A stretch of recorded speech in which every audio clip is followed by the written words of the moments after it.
Good morning, everyone. Is it such a great honor to introduce you to Maria Flores? She's an associate professor at the University of Minho in Portugal.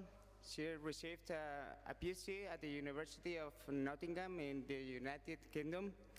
She was a visiting scholar at the University of Cambridge in the UK in 2008 and 2009. Her research interests include teacher professionalism and identity, teacher education, and professional development, teacher appraisal, and change, as well as higher education. She has published extensively on the topics both nationally and internationally. She's currently the chair of the International Study Association of Teachers and Teachers, the ISATT, and she is the past chair of the board of directors of the International Council on Education for Teaching. She is currently executive editor of the journal Teachers and Teachings, Theory and Practice. Please welcome to Maria Flores.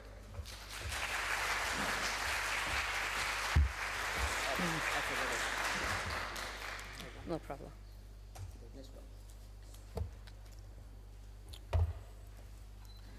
So thank you. Good morning, buenos dias. I would like to thank the conference organizers and Juanjo in particular for inviting me to do this keynote address. And this is a privilege and an honor for me to do so, especially because we are in this part of the world.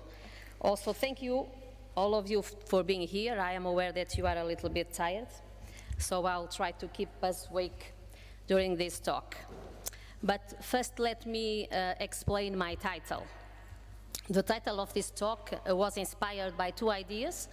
One is the geographic location. We are at the Iberian Peninsula, in which both Portugal and Spain are located. We are in Europe, and this is my stance. So I will be sharing a few thoughts and ideas with you, taking into account my views from this part of the world. And I guess it would be important for you also to get to know some features about teaching and being a teacher in Portugal and in Spain, which have their own specific cultural, social, and economic traits that differentiate them, but they share at the same time similarities that result from a relative common history. After the mid-80s, both countries managed to tackle several challenges and substantial changes occurred, mainly developing physical infrastructure and consolidating democratic values, and to a lesser extent, increasing the qualifications of the younger generations and investing more in knowledge. Both countries joined the EU in 1986, and the combined growth of the Spanish and Portuguese economies after joining the European Union was considerable. But there were budget cuts imposed from 2011. These were often blind cuts aimed to help reducing the public deficits to the detriment of other strategic goals that countries were pursuing, some of them requiring stability and long-term investment in knowledge. And the second inspiration for this title was a book by the Portuguese writer José Saramago, entitled A Jangada de Pedra, in Portuguese, The Stone Raft. He also lived in Spain for quite a while. So what if one day Europe was to crack along the length of the Pyrenees, separating the Iberian Peninsula? This is the scenario in Saramago's novel. The new island is sent spinning like a great stone raft towards the Atlantic Ocean. While the authorities panic and tourists and investors flee, 3 men, 2 women, and a dog are drawn together by portents that burden them with a bemusing sense of responsibility. Traveling at first packed into a car, then into a wagon, they take to the road to explore the limits of their now finite land, adrift in a world made new by this radical shift in perspective. So I would like to use this as a metaphor for my talk today.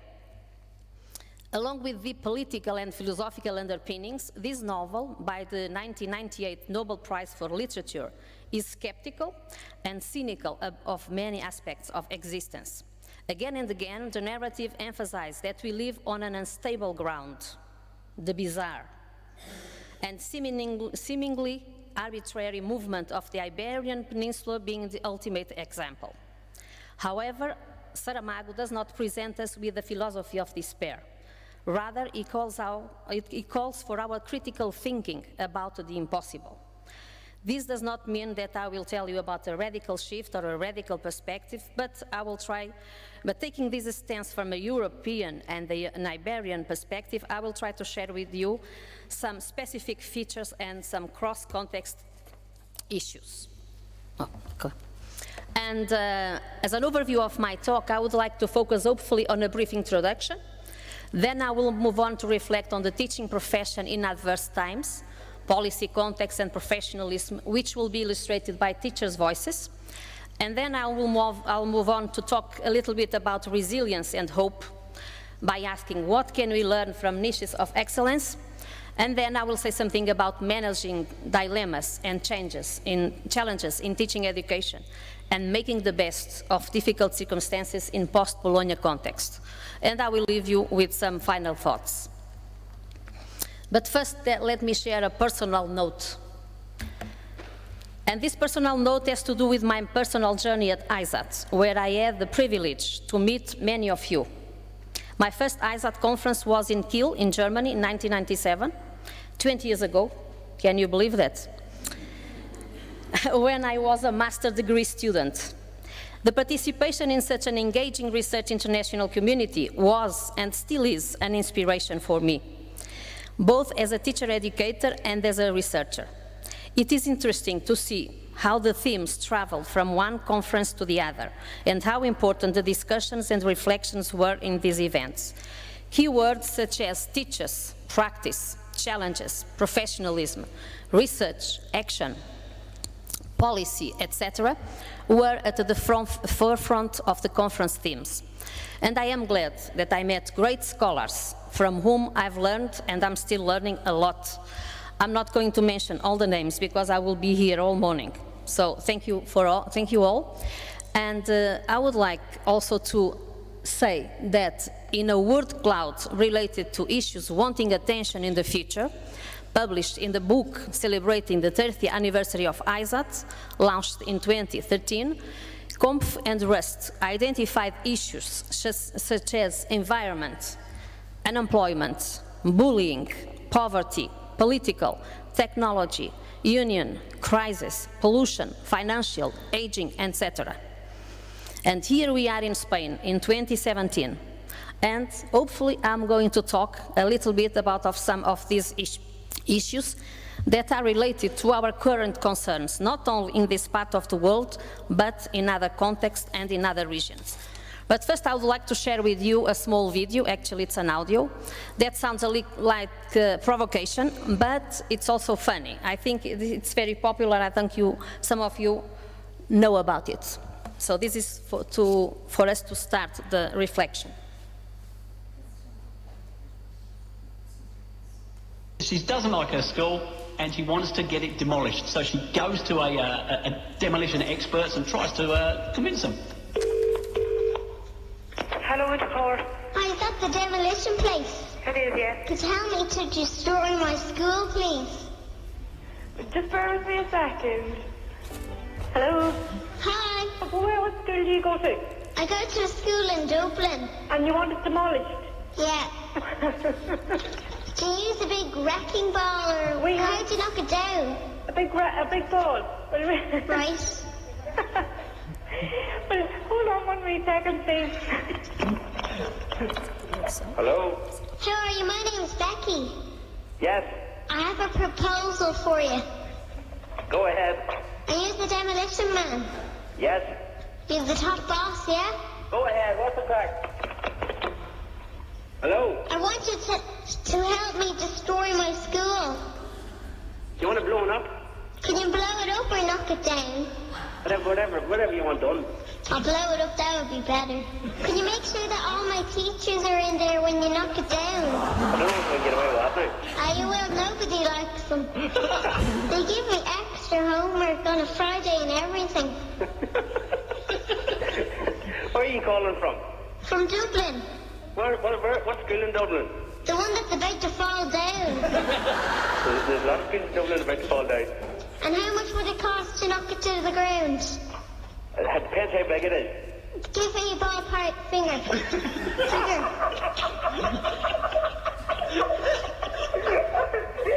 He's not there. Give me a ballpark figure. Oh, jeez. Is this a demolition company or a joke factory? It's a joke factory at the minute time. It's a joke factory. Listen, are you going to come and knock my school down or what? I will, Shirley. Can you fax me through a photograph or a site plan or something? Right, I'll fax you through a plan of the school and my teachers' names. Yeah, no problem, yeah. And you just make sure that they're all in the building when you knock it down. You put all their names on it. I'll give you a price for each individual teacher. Brilliant. Yeah. When the school falls down, will it make a crash or a wallop? When they say hi in Belfast, it'll make a big bang. Sounds good. Oh, listen, I'll talk to you later, top man. So I think this may illustrate, I think this anecdote and this audio may illustrate some of the voices of pupils in some contexts in regard to their schooling experience and perhaps some of the teachers, but it may also lead us to ask some questions. What does it mean to be a pupil nowadays? What does it mean to be a teacher? What are the core values of teaching? What about the motivation for and in teaching and in learning? How is commitment to teaching and learning understood in different contexts, and what does it mean? What about teachers and pupils' well-being? And in this regard, I guess it is interesting to look at schools and particularly classrooms. How do they look like in the 21st century? Let's look at the classroom context in different parts of the world and maybe reflect a little bit about what we can see and what we cannot see in the classroom.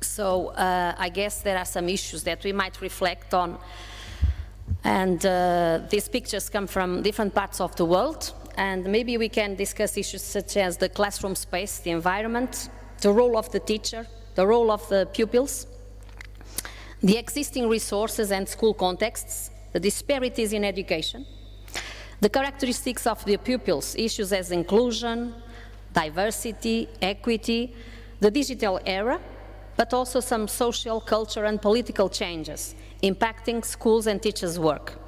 And it is about the changes in teaching that I would like to talk to you about, and particularly focusing on teaching in adverse times, policy and professionalism. So I will try to discuss cross-context themes, but taking the stance from Iberia, from Portuguese and Spanish context.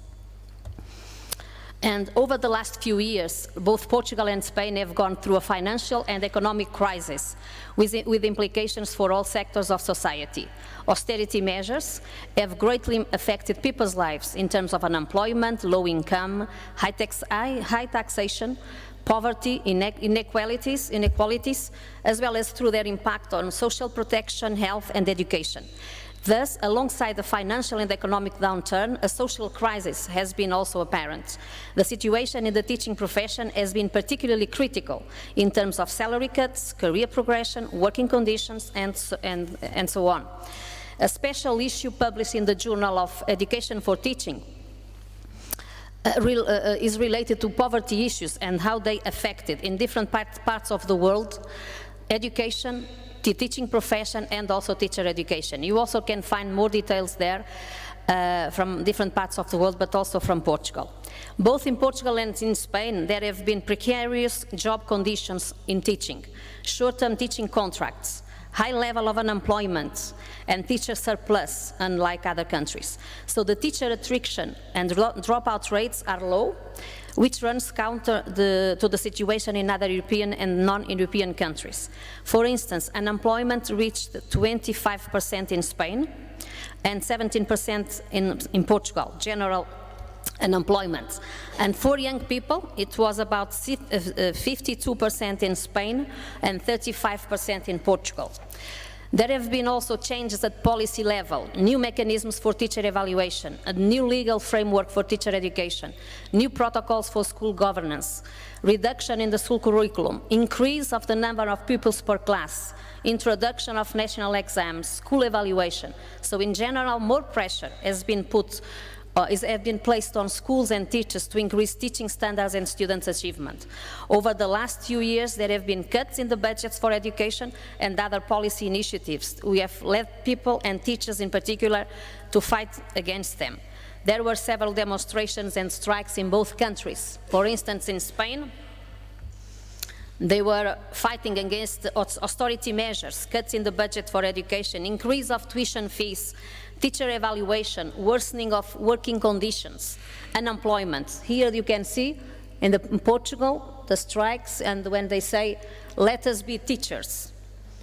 You cannot be a teacher like that in this kind of conditions. So there were massive demonstrations and strikes.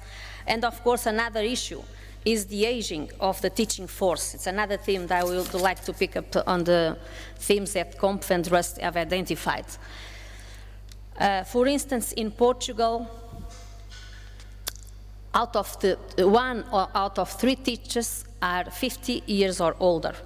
Out of 130,000 teachers, nearly 40% are 50 years or older, and less than 2% are 30 years old or younger. All teachers, you can find older teachers most in the public sector, and younger teachers in the private sector, because those who are lucky to find a job, they find a job in the private sector. And also, if you look at this graph, you can see that the public schools have lost 43,000 teachers over the last 10 years. This was particularly significant with the intervention program since the implementation of the Memorandum of Understanding with the International Monetary Fund, the European Central Bank, and the European Commission, known as Troika. And with Troika, teachers who left teaching due to retirement and whose contract were not renewed almost doubled. So the realities of teachers' work and lives have been affected in many ways in many European and non-European countries, and of course also in Portugal and Spain. Quality has become the key word, and the need to raise the standards of education a priority for all governments. In many countries, teachers' work became characterized by ruptures rather than continuities, concerns about student achievement in national and international assessments, and the need to raise the standards of teaching and to improve the quality of pupil learning have led governments to pursue a number of reforms. These have focused in many cases on standard-based models and on increasing accountability. So what are the major educational policy trends, and how have they been shaping teacher professionalism in recent years? How do teachers experience policy changes in practice? And how have these been affecting their work and lives in schools and classrooms? Intensification and bureaucratization, increased forms of managerialism, greater accountability, public scrutiny are but a few examples of the changes in the teaching profession identified in the literature. These trends have also led to a decrease in teacher motivation and job satisfaction, perception of an erosion of autonomy, and feelings of powerlessness amongst teachers gave rise to the widespread thesis of the de-skilling of teaching. This view of teacher professionalism relates to the technicization of teaching, in which norms and top-down directives are key features, accompanied by a fragmentation of teachers' work in which it is argued has led to a decrease in teacher status. New expectations and demands were placed upon schools and teachers, even if their working conditions, their education and training, and the resources allocated to them did not correspond with the greater challenges and demands. In this respect, some authors draw attention to the clear, unrealistic social pressure on teachers and to the hyper responsibility placed upon them for the quality of teaching. And I would like us to hear from one teacher that talks about how difficult it is to describe what it means to be a teacher nowadays with such a demanding challenges and issues that they have to deal with.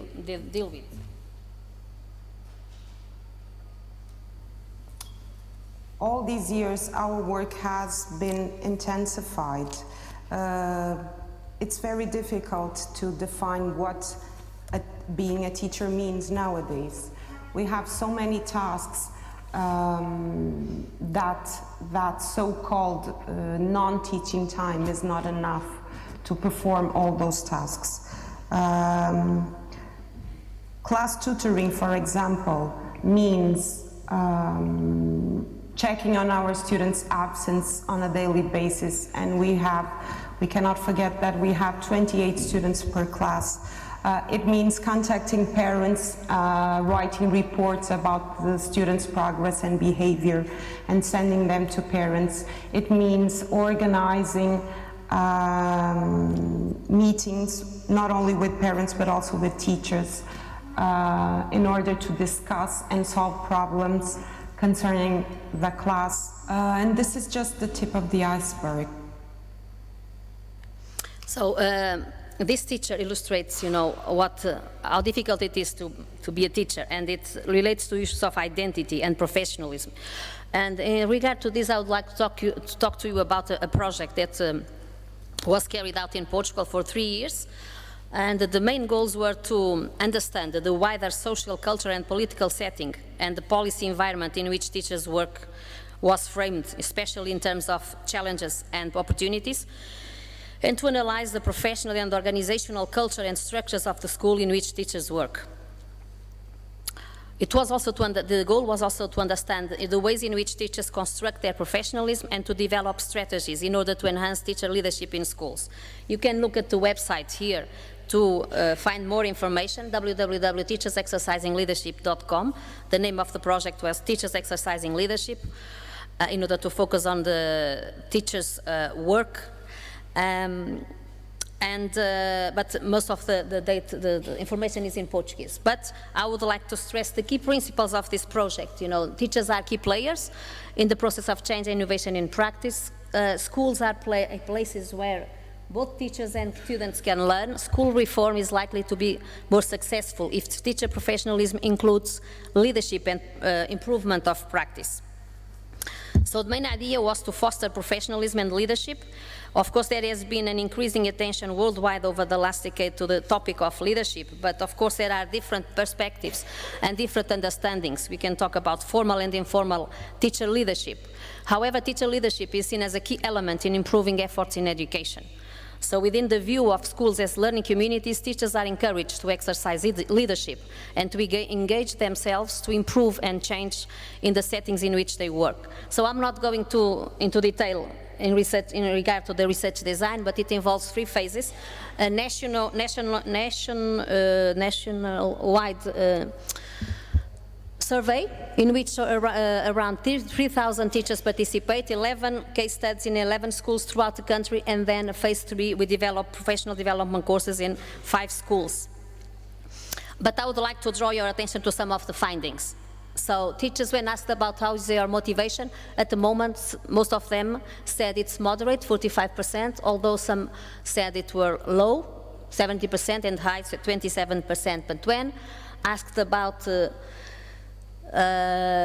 over the last decades, their motivation has decreased. So in terms of the evolution of their motivation, they said it has decreased 61% over the last 3 years, and it has to do with policy initiatives and other issues related to these last few years. Also, they said that, teachers' workload has increased, bureaucracy has increased, and there was an accentuation of criticism to teachers. Deterioration of the teaching profession has been affected by the negative image of teaching and teachers in the media. There was a greater control over teachers' work and an increase in teachers' public accountability. So here you can see the ways in which teaching profession has been affected over the last few years. It is the Portuguese context, but it can also be seen in other contexts. Also, when they talk about the more and less value dimensions of their work, they highlight collaborating with colleagues, supporting pupils, reflecting on one's own work, planning, engaging in professional learning. The less valued were teamwork, involvement with the local community, and administrative work. Of course, we can discuss issues about collaboration and what do they mean by teamwork and so on, but there was an importance attached to the pedagogical dimension of teachers' work within the individual and collegial dimensions of professionalism, and less relevant attached to managerial decisions. And I think this quote is very illustrative of the ways in which teachers received and dealt with policy initiatives. This teacher talks about the soul of teaching, that in his view has been affected by the policy initiatives and the different, the challenging work conditions in which teachers have to work.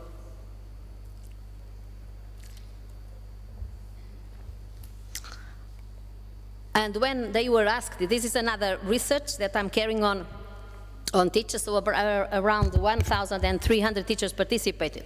So the question was, would you consider leaving the teaching profession? And they said, the good news is 41% said no, but nearly 32% said maybe, and 27% said yes. And issues such as low morale, lack of motivation, deterioration of the working conditions, feelings of tiredness, and giving up, lack of social recognition were the main reasons for that.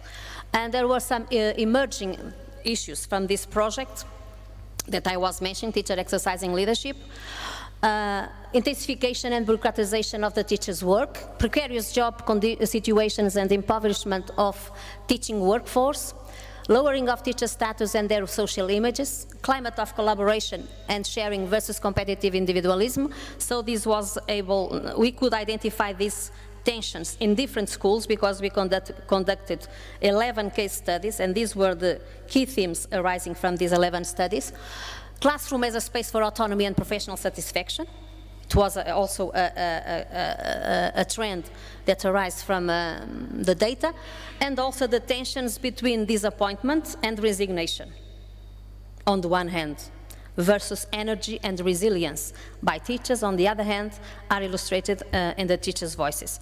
And that's I would like to focus on, this last bit, how teachers do with, on one hand, disappointment, and they lack motivation, the low morale, resignation, and on the other hand, energy and resilience and hope. So let's hear from another teacher who talks that the love for teaching comes with a price, which is, I think, very illustrative and very powerful in terms of what it means to be a teacher in such challenging conditions. So, in class, having 30 students, or more or less 30 students, it's quite a battlefield sometimes. Not that we don't know how to survive, but it actually wears us quite a lot. And there are days that are very, very hard on us. And as we all know, because we're talking about teachers, we just don't stop working in our workplace. We take it home. And taking it home, it involves us many other hours. And having a mixed system where we teach general and also vocational, we don't have any time for ourselves. And that is quite a sacrifice. But naturally, we chose this profession, and most of us, we probably after 25 years of doing it, we probably will say that we still love what we do. And I'm actually the one that says that I love what I do. But love comes with a price.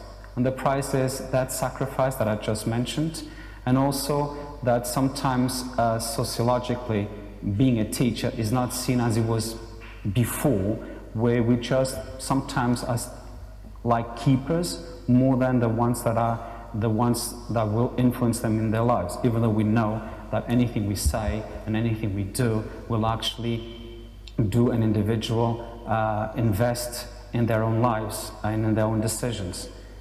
Still, the rest of the society doesn't see that. It's like teachers earn peanuts and teachers are worthless, and it's just a profession where it's easy to go by every day. So I think it would be interesting to analyze this quote from these teachers, because I think it's powerful. He talks about the love for teaching, the joy of teaching, but also you can see some that tiredness and some, issues that come up from his account. So I think there are challenges, and the issue of the lack of recognition of the teaching profession is one of the main issues that teachers talk about. But I think I would like to also to share with you, what do people say about teaching and be a teacher? This is another project that I've been involved in. And so when they were asked, would you like to become a teacher? Most of the pupils in primary education said no. Because it's boring, because students are noisy, because it's very tiring, and because you need to do lots of paperwork. But girls, more girls than boys said, yes, it is a possibility. Because being a teacher is it's about teaching, but it's also about learning. Because it's cool. Because as a teacher, you can get to teach people and help them to succeed in their life when they get older. You can always learn. So there are some interesting elements here in the pupils' accounts about being a teacher or not being a teacher. But I would like to close, or to finish this section about discussing a little bit about teacher professionalism, by saying that in order to discuss teacher professionalism in recent times, one should account for the complex political and social and historical characteristics of the teaching profession, to fully understand its meaning and implications. It is being characterized by different and sometimes conflicting views, reflecting the increasing complexities and contradictions of teachers' work. Whitty, for instance, draws attention to different and contradictory elements in reforms, suggesting the coexistence of different kinds of professionalisms. These embody different views of teaching and being a teacher, and different ways of looking at the changing nature of teaching. The de-skilling and deprofessionalization thesis is therefore debatable, as it is the view of new ways of empowering teachers through, for instance, recent imposed changes in teaching, namely through new forms of mandated collaboration. What is apparent is the emergence of what Hargreaves terms the post-professional age of teacher professionalism, which is in which competing groups and forces driven by different contradictory orientations coexist.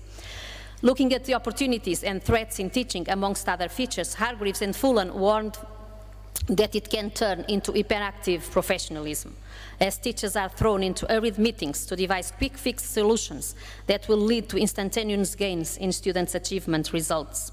So it is possible to identify tensions and contradictions and conditions also which lead to a managerial professionalism according to top-down initiatives, and also to a constrained professionalism, which suggests that teachers' autonomy is constrained by contextual factors such as the standardization of curriculum and national exams.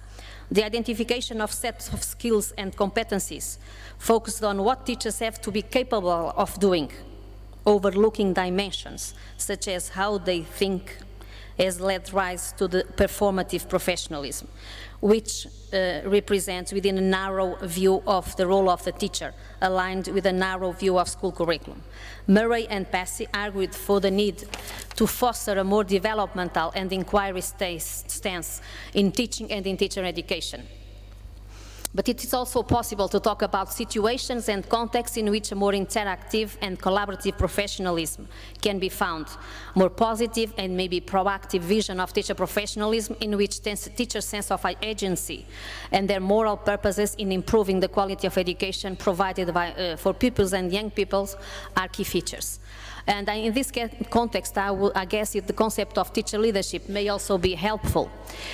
Clearly, the extent to which teachers are able to engage in strategic action for change depends on the way their professionalism is perceived by themselves and by their colleagues, on the conditions for them to exercise leadership, to lead the innovations in school, and to transform their educational practice. So leadership teacher leadership is more about interaction and influence rather than the power and authority. So this means that teachers are able to be leaders of learning and committed to improve their practice. So it is important to develop programs that aim to enable teachers to become agents of change, which implies changing the locus of responsibility for agenda setting. It would need to be a model of change in which the individual teacher would be invited to identify a professional concern. This is the cornerstone of the teacher-led development work methodology, which is a key strategy for enabling the non-positional teacher leadership. And this is what my colleagues and I have tried to do in this teacher exercising leadership project in the phase 3, during which we developed a continuing professional development project with teachers in their schools, and it involved developing projects from the part of the teachers related to their professional concerns in their school contexts, in which they were able to share their projects throughout one school year in network meetings in different schools, and there was also newsletters that were able to be developed. So they were talking about and writing about their projects over one school year. And it was very interesting because there was a safe environment. We also had this international dimension. So all the activities were carried out in the different schools by the teachers, and they were led by the teachers. And I think this was very interesting project. And more can be found in the website that I was mentioning. So now the question is, what can we learn from niches of excellence in adverse times, and what keep teachers in teaching? Why do they stay in teaching? I think, again, this quote is very powerful because it talks about the uncertainty. And uncertainty is a key word in teachers' work and lives nowadays. And it's thinking about leaving the profession. But on the other hand, it's a kind of suicide of his own identity because of the sense of vocation and joy for teaching. So here we can see the inner tensions and the dilemmas that teachers have to deal with in such challenging circumstances. It's not only the case of Portugal and Spain, but I think we can find this in other contexts. But why do they stay in teaching? Because they make decisions and options and choices between what is essential and non-essential in teaching. Because the ethics of care and the moral and social purposes of teaching. Because they have hope and they are resilient. And this hope and resilience depends on personal, relational, and organizational conditions, beliefs, and professional values.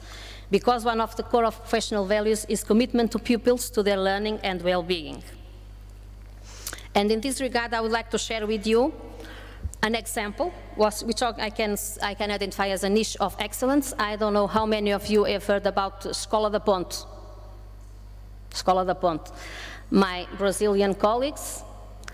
But I think it's an example. It's a public school in Portugal that is functioning for 40 years with a totally different teaching approach. So it's possible to have a different kind of teaching approach. And I think I will leave you to the video and then we can discuss some of the key features, even though in these challenging circumstances.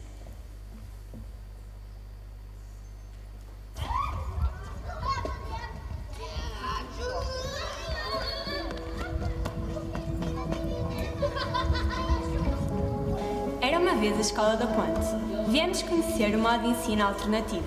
O Vasco e a Lara vão guiar-nos pela escola que tem como lema fazer uma criança feliz. Turmas, anos e avaliações. São estas as palavras-chave de qualquer escola, mas que a Escola da Ponte desconhece. Os alunos escolhem de 15 em 15 dias o que querem aprender. O nosso trabalho aqui, nós somos mais autónomos. Não temos aquele ritmo que é o professor que decide e não nós, e assim, através disso podemos andar ao nosso ritmo e avaliar as nossas tarefas com o tempo que nós precisamos. Na escola de modo de ensino alternativo, a liberdade é a base da educação. Apesar de livres, as crianças não deixam de ter responsabilidades. É a elas que cabe a decisão dos direitos e deveres. A responsabilidade não é muita porque não somos só nós que escolhemos as tarefas, também são as outras pessoas, os outros alunos, que também podem escolher e chegamos ao encontro da maioria que pode escolher esse direito. Na Ponte, a educação deixa de ser apenas o ensino da matemática ou do português. Os princípios e valores são a base de tudo. São estes aspectos que são completamente diferentes das outras escolas. Não temos anos, não temos turmas, não temos professor em sala de aula, não temos pautas, também não afixamos pautas. A classificação a partir do segundo ciclo é apenas para o último período e é informativa, é feita com o encarregado de educação e com o aluno. E nisto, depois, o que está por trás disto tudo é aquilo que eu dizia, vai demorar muito tempo, porque é, de facto, um projeto que se organiza de uma forma completamente diferente e que defende um conjunto de intenções, de princípios e de interpretação do próprio paradigma da educação. É uma escola que já passou fronteiras. O ensino fora da caixa convida várias pessoas do país e mesmo do mundo a visitar a Vila das Aves. São muitas as pessoas que vêm daqui, de Portugal, e vêm outros de fora, sei lá, recebemos pessoas imensos do Brasil, recebemos muitas pessoas também de Espanha, de Inglaterra, da Finlândia, de França, de Itália, da Eslovénia, sei lá, eu já perdi a conta a esse tipo à qualidade ou de onde é que a origem deles que eles vêm. O contacto que eles fazem com as pessoas também lhes traz alguma riqueza cultural, do ponto de vista que normalmente as pessoas conversam com os miúdos, perguntam-lhes, eles, por exemplo, as visitas que vêm e que tem que ser a visita em inglês, é um momento também bom de oralidade para os miúdos, a nível do inglês. Portanto, há sempre aqui uma troca de riqueza, de informação entre uns e os outros. Esta liberdade que nós promovemos acontece em vários momentos. Acontece no momento do cumprimento dos direitos e dos deveres. Acontece no momento da escolha daquilo que eu vou estudar. Acontece na responsabilização de, ao fim de 15 dias, eu ter cumprido o meu plano. E esse é que é o espaço de liberdade. É o espaço de eu decidir e ser responsável por aquilo que faço. Para a Escola da Ponte, aprender é muito mais do que ler livros. É ser autónomo, é ser livre. Nesta escola, aprende-se que ser fora da caixa é ser especial. So this is a public school in Portugal with the contract of autonomy with the Ministry of Education. I mean a real contract of autonomy. Although they need to follow the national curriculum, they have autonomy to make decisions about how to organize the curriculum, the timetables, the group of pupils, because there are no traditional classes. Year 5, year 6, they are all together. There is team teaching, more tutoring than traditional teaching. So pupils choose what to learn every 2 weeks. And then there are no written tests, no grades. They show what they have learned. Maybe I still have time to show you how the classroom room is organized. And there are three main groups: the initiation, the consolidation, and the deepening. So pupils work together. And I think this is very powerful, very challenging, but there are some shortcomings because, for instance, there are some difficulties or challenges because teachers are recruited nationally. And of course, some teachers do not identify themselves with this kind of approach to teaching. They feel uncomfortable because they have more a tutoring role rather than a traditional teaching role. I think I still have time to give you an overview of the classroom in this particular school. Very quickly.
and I think it's worth visiting this school.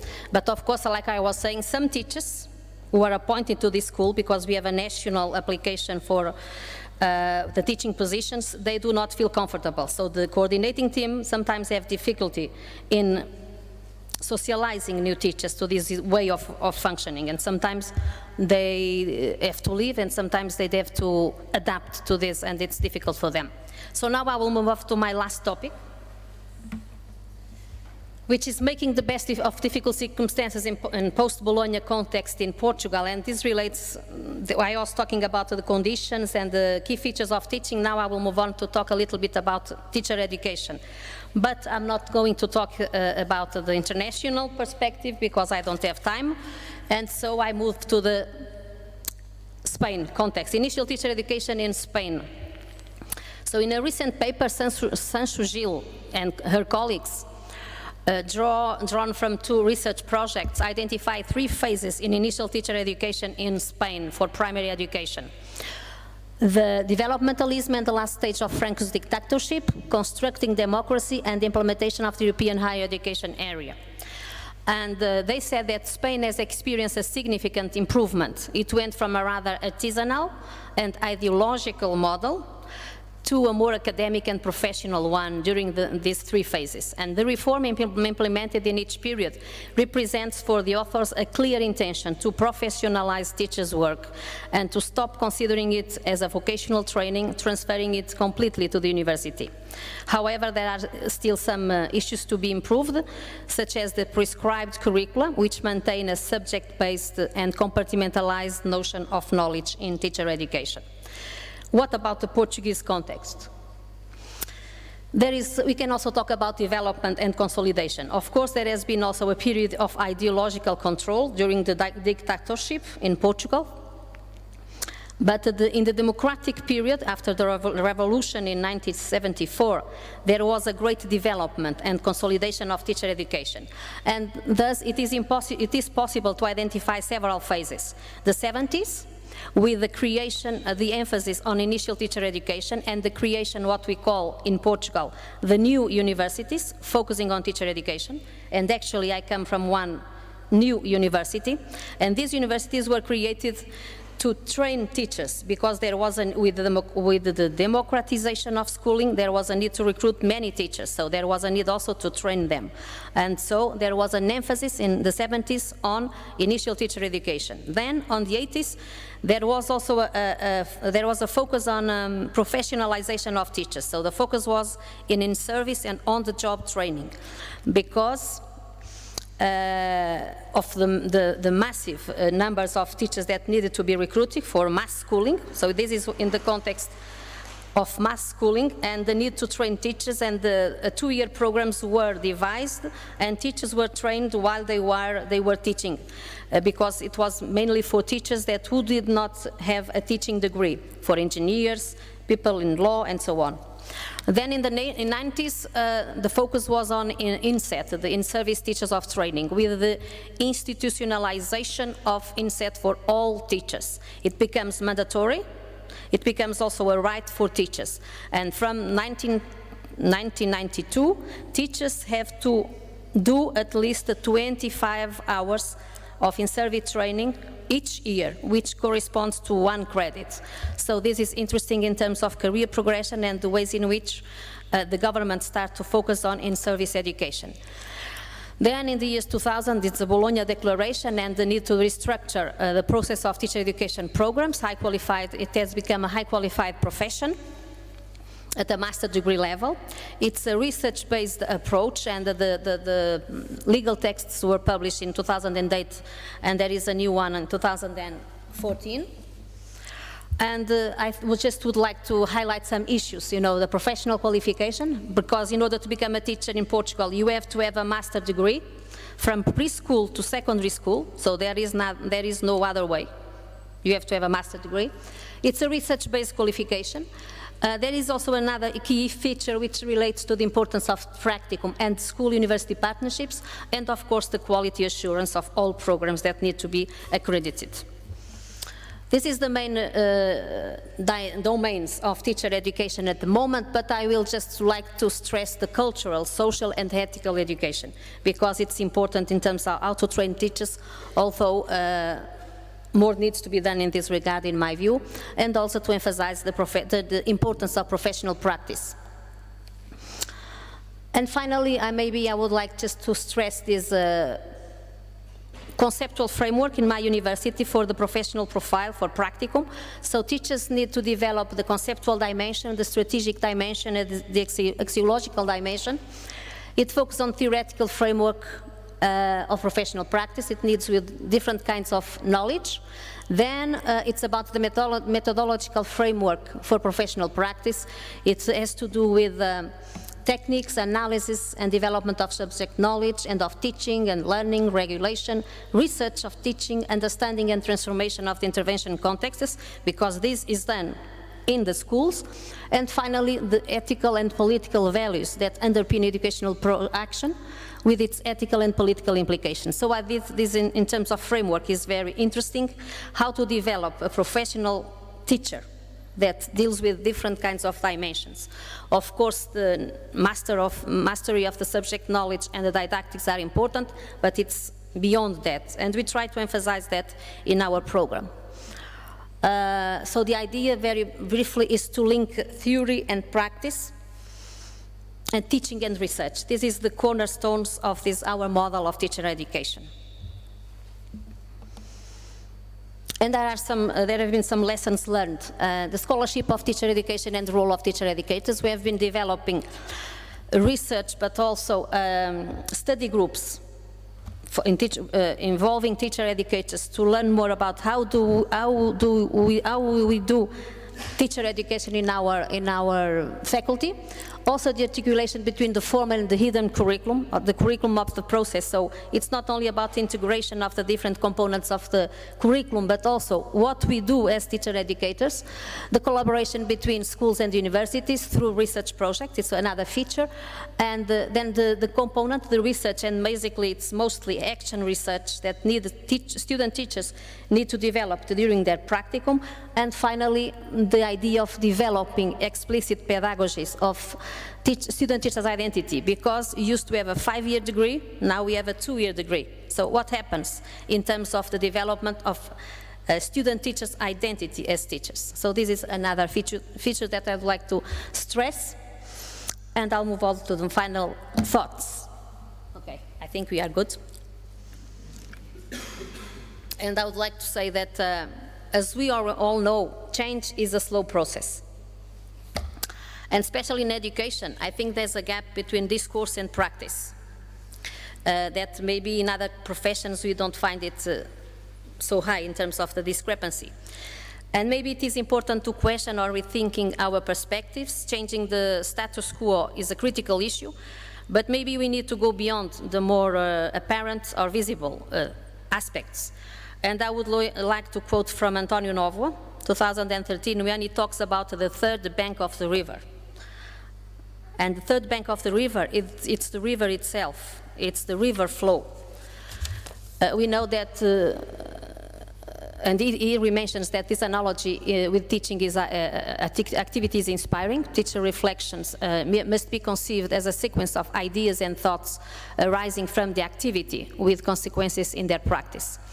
Teaching is a complex practice and sometimes looks easy, and maybe we need to explore more the cultural, social, historical construction of the teaching profession, as in the face of common pressures, different ways of responding to them may be identified in different contexts. So I would like to leave you with some ideas related to the tensions and paradoxes of teaching at the crossroads, in which we can identify old and the new professionalism, which in some cases means progress, in other cases mean drawbacks, and in other cases maybe, or most of them, it's still a hot potato. We also need to, I would like also to emphasize the dynamic, contested and contextualized nature of the concept, which needs to go beyond its normative view. And also to talk about this idea that Sachs refers, the importance of discussing teacher professionalism. Why are we still talking about it nowadays. And to relate it to Estrela, one of Portuguese writers, and academic, and she talks about a risky profession. It's very complex to be a teacher, but she discusses also the idea of a profession at risk in many ways. Or, in some cases, a reprofessionalization. So how do you see this in a different context, and maybe in different countries, but in different moments? And finally, I would like to highlight the concept of epistemologies of the South, of the Portuguese thinker and sociologist Boaventura de Sousa Santos. He states that the epistemologies of the South do not address the idea of what we consider relevant knowledge per se, because they are concerned with things, ways of knowing, that very often do not count as knowledge. He stresses that the global South is not a geographical concept, even though the great majority of its population live in countries in the Southern Hemisphere. The South is a metaphor, as the South also exists in the geographic North, in Europe and in North America, in the form of the excluded or silenced populations. And he goes on to say that the concept of epistemologies of the South provides a new base for understanding the transformations occurring in our societies. And I would say that this metaphor may be used for us to look at teaching and teacher education from a different perspective. And maybe, coming back to the metaphor of the raft stone, the book by José Saramago, maybe we need to shift our perspective, maybe a more or less radical perspective, but I think we need to maybe change a little bit our perspective about teaching and teacher education, and also to pay attention to the context. And finally, I would leave you with two quotes from two Portuguese academics. I know that one of them you'll know him very well, because sometimes it's a message of hope and maybe a call for action. And I think these two quotes may stimulate our thinking and our reflection. For an educationalist, each portion of hope needs to be balanced with a portion of skepticism. Not cynically, but critically. Fashion is the worst way to deal with educational issues, because it entails magical solutions that are always false. They are always false, not because they are necessarily wrong, but because they dispense us from thinking. And the other one, by Boaventura de Sousa Santos, alternatives are not lacking in the world. What is indeed missing is an alternative thinking of alternatives. Thank you very much. Gracias.